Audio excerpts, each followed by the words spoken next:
अगर आप पढ़ाई करते हैं तो आपके लिए वीडियो बहुत ज़्यादा इन्फॉर्मेटिव रहने वाली है, बहुत ज़्यादा इंपॉर्टेंट होने वाली है। चाहे आप 4th क्लास में हो, चाहे आप 5th क्लास में हो, चाहे 10th में हो, 12th में हो, चाहे गवर्नमेंट जॉब की तैयारी कर रहे हो। अगर आप पढ़ाई से संबंध रखते हैं तो आपके लिए वीडियो बहुत ज़रूरी है।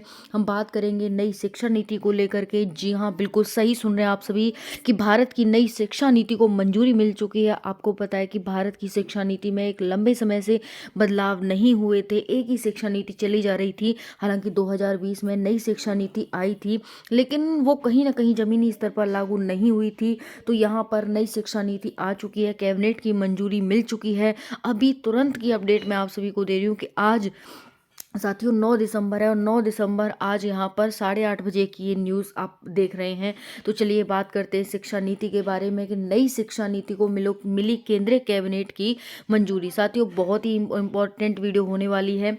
आपको किस तरह से कैसे अपनी पढ़ाई करनी है, कौन कौन से यहाँ पर नए बदलाव हुए हैं, किस तरह से आप ग्रेजुएशन करेंगे, किस तरह से यहाँ पर सारी जानकारी आपको वीडियो मिलेगी। तो भारत सरकार द्वारा प्रस्तावित केंद्रीय सरकार की कैबिनेट की स्वीकृति के बाद 36 साल बाद देश में नई शिक्षा नीति लागू हो गई है। तो फाइनली जो 2020 में आई थी वो एक तरह से ड्राफ्ट टाइप की आई थी, वो जमीनी स्तर पर नहीं लागू हुई थी। तो फाइनली 36 साल बाद, एक लंबा आंकड़ा है ये 36 साल, उसके बाद नई शिक्षा नीति भारत में आई है। कैबिनेट ने नई शिक्षा नीति न्यू एजुकेशन पॉलिसी 2023 को हरी झंडी दे दी है और 34 साल बाद नई शिक्षा नीति में बदलाव किया गया है। यह नई शिक्षा नीति की उल्लेखनीय बातें सरल तरीके से इस प्रकार है। तो देख लेते हैं। पहला है, ये जो आपकी नई शिक्षा नीति है ये कुछ इस प्रकार है। 5+3+3+4 का मॉडल है। 5 और 3 8, 8 और 3 यहाँ पर 11, 11 और 4 15 है। तो 15 साल का ये पूरा आप सभी का एनालिसिस है और उसके बाद आपको क्या करना है, पूरी A to Z जानकारी है। तो पहले हम 5 ईयर फंडामेंटल देख लेते हैं। आपकी नर्सरी 4 ईयर तक रहेगी, 4 ईयर में आप नर्सरी करेंगे और जूनियर KG रहेगी यहाँ पर 5 साल में, और फिर सीनियर KG रहेगी 6 साल में। फिर यहाँ पर स्टैंडर्ड फर्स्ट रहेगा 7 ईयर में और स्टैंडर्ड सेकंड रहेगा यहाँ पर 8 ईयर में। ठीक है, इस तरह से यहाँ पर आप 5 साल कंप्लीट करेंगे। जब आप 8 वर्ष तक हो जाएंगे तब आप यहाँ पर सेकंड में जब आप 8 वर्ष के हो जाएंगे तब आप यहाँ पर सेकंड में आ पाएंगे। फिर उसके बाद 3 ईयर जो प्रेपरेटी है वो इस प्रकार है। प्रेपरेटी तो देखेंगे जब आप 3rd स्टैंडर्ड में आएंगे 9 वर्ष के, और 4th स्टैंडर्ड में 10 वर्ष के, 5th स्टैंडर्ड में 11 वर्ष के आएंगे। ठीक है, फिर उसके बाद 3, जैसा कि मैंने कहा 5+3+3+4 मॉडल।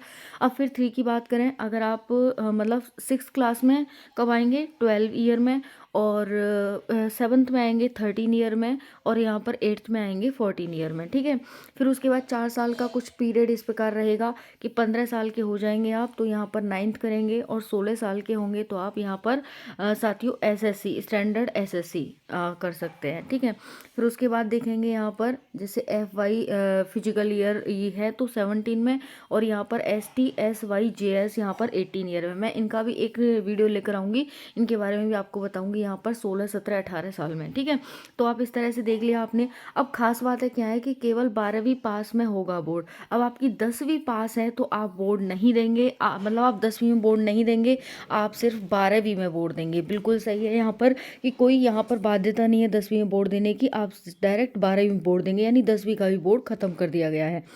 MPhil होगा बंद, MPhil को यहाँ पर बंद किया जा रहा है। कॉलेज की डिग्री 4 साल की होगी। अब कॉलेज की डिग्री 3 साल में आप लेते थे, लेकिन अब वो 4 साल की कर दी गई है। 10वीं का बोर्ड खत्म कर दिया गया है। अब 5वीं तक के छात्रों को मातृभाषा, स्थानीय भाषा और यहाँ पर राष्ट्रभाषा में ही पढ़ाया जाएगा। बाकी विषय चाहे वो अंग्रेजी में हो या फिर किसी और में, एक सब्जेक्ट के तौर पर पढ़ाया जाएगा। यानी आपको 3 सब्जेक्ट में यहाँ पर पढ़ाना है, या फिर वो आपकी स्थानीय भाषा हो, मातृभाषा हो या राष्ट्रभाषा हो। ठीक है, उसके बाद पहले 10वीं बोर्ड की परीक्षा देना अनिवार्य होता था, जो अब नहीं होगा। ठीक है, अब आप 10वीं की परीक्षा दो मत दो, कोई दिक्कत नहीं है।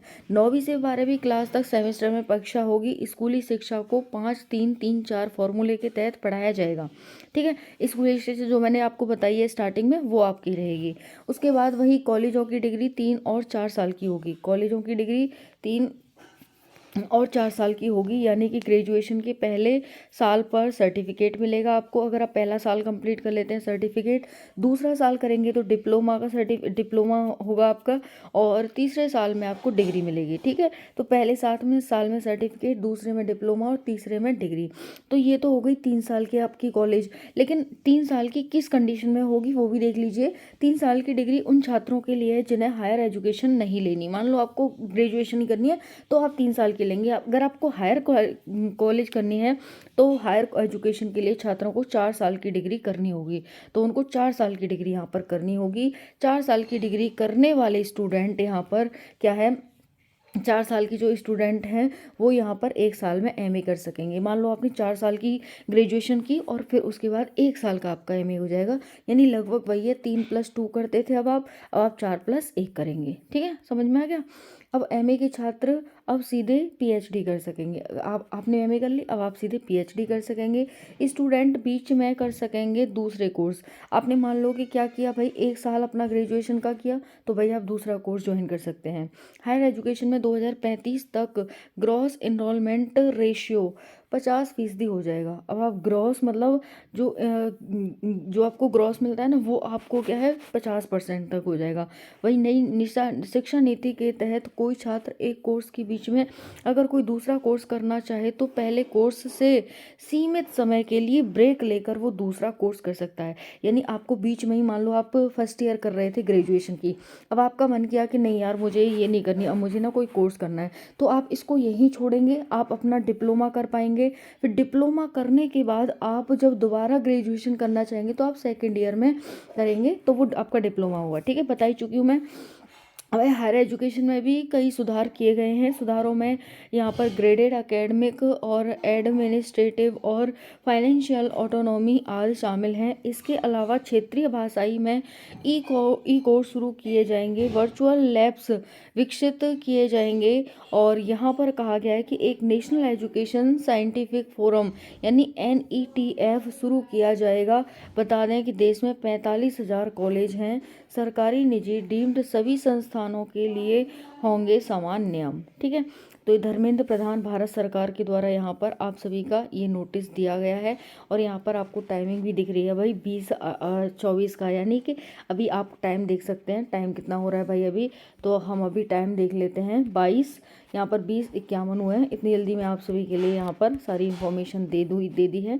बाकी कल भी एक बोर्ड पर वीडियो बना दूंगी और सारी जानकारी यहाँ पर दे दूंगी। तो हमारा जो नया मॉडल है वो शिक्षा नीति का 5+3+3+4 मॉडल है। ठीक है, तो ये जो आपको PDF आती हो ये आपको टेलीग्राम पर मिल जाएगी, वहाँ जाकर आप इसे ज्वाइन कर सकते हैं, ले सकते हैं। ठीक है, थैंक यू, जय हिंद। बाकी नई शिक्षा नीति आपको कैसी लगी कमेंट में ज़रूर बताइएगा। धन्यवाद, शेयर करें साथियों के साथ।